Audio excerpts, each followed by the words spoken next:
Alright, hello everybody, and welcome to the D-Pad. I'm your host Brad Davis, and you're watching episodes all about video games. This is our third episode. For this episode, we're going to start things off with a opinion piece of sorts on the Nintendo 3DS. Now, the Nintendo 3DS was released about a month ago now, and since then it's been getting a lot of positive buzz and negative buzz. Find out what I have to say about Nintendo's 3DS in this segment coming up right now.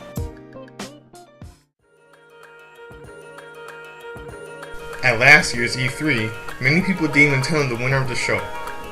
One reason for this was due to Nintendo revealing games for core gamers like Donkey Kong Country Returns and a few others as well. The big reason why people said Nintendo won E3 2010 though was due to them revealing a new portable gaming system that will be the successor to the DS. This system was a 3DS. The main selling point of the system, which by the way was also the reason why the system got so much buzz, was due to the 3DS being capable of playing games in 3D without needing the glasses. Now this isn't the first time in which Nintendo made a 3D system. The Nintendo Virtual Boy was released back in 1995 and was also a 3D system. However, the system was nothing but a big red and black flop being discontinued approximately 6 months after its release. So is the 3DS better than the Virtual Boy? Definitely. Now you guys at home can't see the 3D effects on the 3DS here for obvious reasons, but it's definitely a 3D system. The 3D effect on the 3DS isn't really an in-your-face 3D effect. It's more of a depth 3D effect, similar to say looking at a fish tank for lack of a better way of putting it. The effect takes time to get used to, especially since it can make you feel a bit dizzy after your very first hour or so of playing on the system. The 3DS has a 3D slider so that you can set the 3D effect to your liking to the point of even having it completely off for certain situations and or games. Once you have the 3D slider set to your liking, the 3D effect should take about a day or two to fully get used to. You'll know when you're used to the effect when you don't feel as dizzy as you first did when you played a game on the system, and or it takes longer for you to start feeling that way. The only problem I have with the 3D effect is the viewing angle. You have to be directly in front of the 3DS to see the effect. Turn the system slightly away from you will mess up the effect. I have Ridge Racer 3D and Super Street Fighter 4 3D edition for my 3DS. Street Fighter is a good game, though since I'm used to playing Street Fighter with an arcade stick now, I am pretty bad at the 3DS version of the game, especially considering the fact that the buttons on the 3DS are a bit smaller than the buttons you would find on a normal console controller. I'm having the most fun with Ridge Racer. Ridge Racer is a pretty typical racing game, but since I'm a big fan of racing games, I'm having a decent amount of fun with the game. The 3DS also comes with games already on the system. These games are augmented reality games. One of these games is Face Raiders, in which you first take a picture of yourself or someone else, and then that face becomes the end-game enemy. Your objective is to then shoot targets, which are pictures of that face. This game is also cool in the fact that the background to the game is wherever the 3DS's back cameras are facing. If you are playing the game at your house, it will look like the enemies are inside your house. The faces also animate in a cool and funny cartoony way. The 3DS comes packaged with 6 AR cards. When you point the camera of the 3DS on a certain AR card or running the AR Games application, you'll see cool things popping out of the card on the 3DS's 3D screen.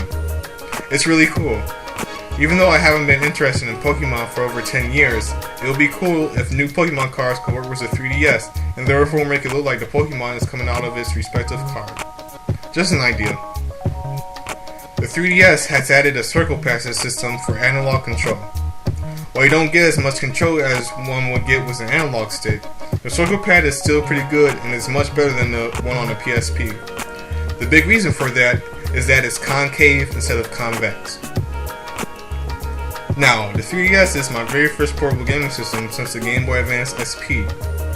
Therefore, I felt a bit overwhelmed with all the features on the 3DS. On the Game Boy Advance SP, all you could do was pop in the game and play it. On the 3DS though, you can do other things outside of playing games, like take 3D photos, play and modify music, and add friends to your friends list, and more. Street Pass, for example, is a cool feature on the 3DS in which you can get data from another person's 3DS, including their Mii wirelessly just by you and the other person having the Street Pass feature on and having both of your 3DSs near each other. This works no matter if you have the system out or in your pocket or in a bag of some sort. More things are coming in the future on the 3DS too, including a Netflix app that will let you watch movies on the system in 3D, as well as an internet browser. These will obviously all work via Wi-Fi. So in conclusion, I'm very impressed with the system. Is it worth its $250 price tag though? Well, at this point, I personally wouldn't say so. Now don't get me wrong, as I said before, the system is fantastic. The 3D effect on it is great and I'm having fun with the system. However, the current game lineup on the 3DS isn't the best and currently lacks high-profile Nintendo games. They are coming out in the near future though. So I'll recommend you wait until there's more games. But if you can't wait and you really want one, in a similar fashion to how I was before I got mine, you will not be disappointed. The 3DS has made me get back into portable gaming.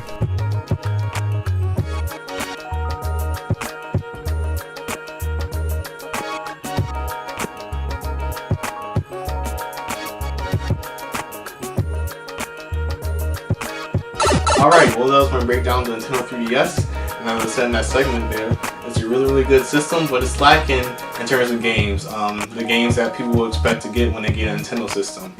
But on the positive side, they're coming really soon, this year as a matter of fact. You have Star Fox, Mario Kart, Zelda, and also Nintendo's expecting Super Mario 3DS to come out this year too. So when those games come out, I'm expecting more people to get a 3DS, and I'm expecting the ones that do have a 3DS right now to like it even more than they do currently. Fun ways to get things on with the show. What we're going to do next is a battle, me and my brother, and what we decided to do was play each other in the Sega Genesis hit Sonic the Hedgehog 3. Now the reason for this is because the Sonic the Hedgehog franchise will be turning 20 years old in a couple of months. And also, it's just a good game. Me and my brother like Sonic the Hedgehog 3 for Sega Genesis. Now, the battle is currently tied up. I have 1 point, and my brother has 1 point. So let's see what happens in this battle. Let's see who breaks the tie and gets in the lead. Ladies and gentlemen, it's time to battle.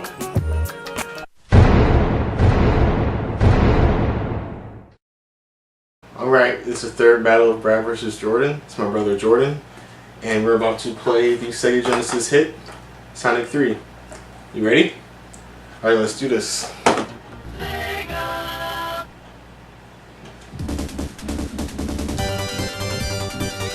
Sonic the Hedgehog. I love this game. When I was younger, alright, let's go to competition.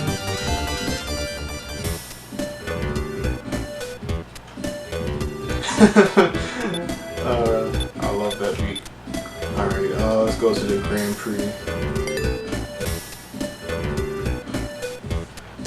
Do you want to be Sonic? Yep. Okay.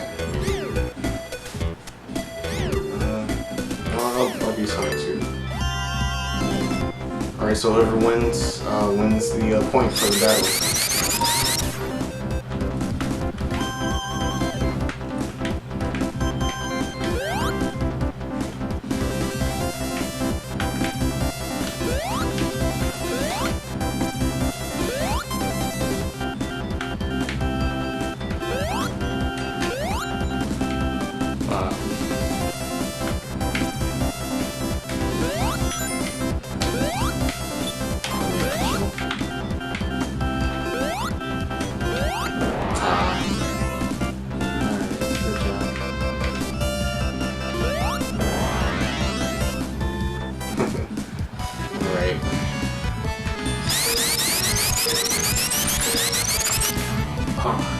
Oh, pretty silly anything.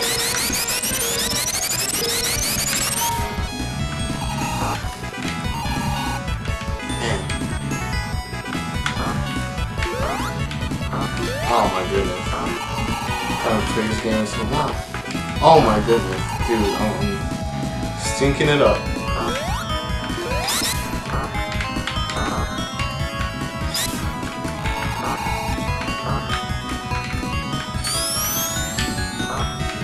Oh wow.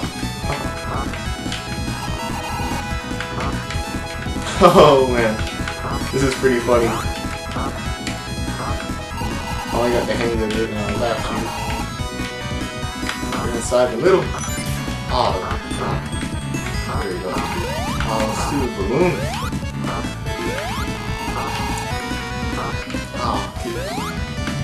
Oh, crap. Are you kidding me?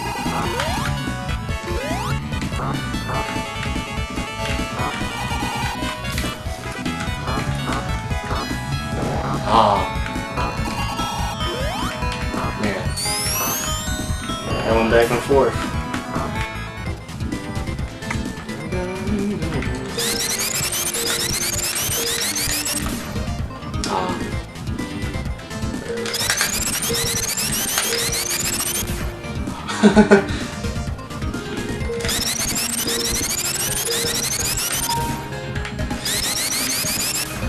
Oh! Oh my goodness. Yeah, just taking it up.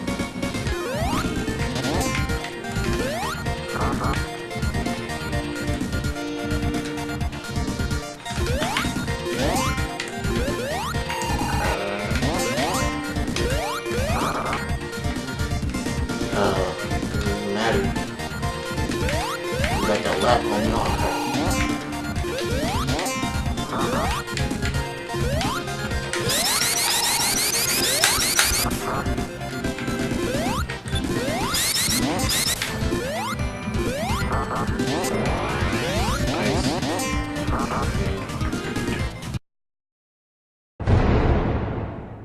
Alright, well, my brother won that one, and that puts him up and breaks a tie. He has 2 points. I have 1 point. We're going to have future battles in the future episodes, so it's still anybody's game. Either I could tie things up again, make things 2-2, or he could add on to this lead. It was a good battle. I forgot how kind of hard that was in terms of the tracks when you would, get speed. You would, go up really, really high, and then it's like you would be basically stuck in the air, and it would take like 3 to 5 seconds for you to come back down. So it's really not about being fast in a race. You just have to go slow and steady. I guess it's kind of like the torsion in here in a way. But anyways, that was another episode of Deep Pet. Hopefully you guys enjoyed watching the show. And until next time, this is Brad Davis saying goodbye, everybody.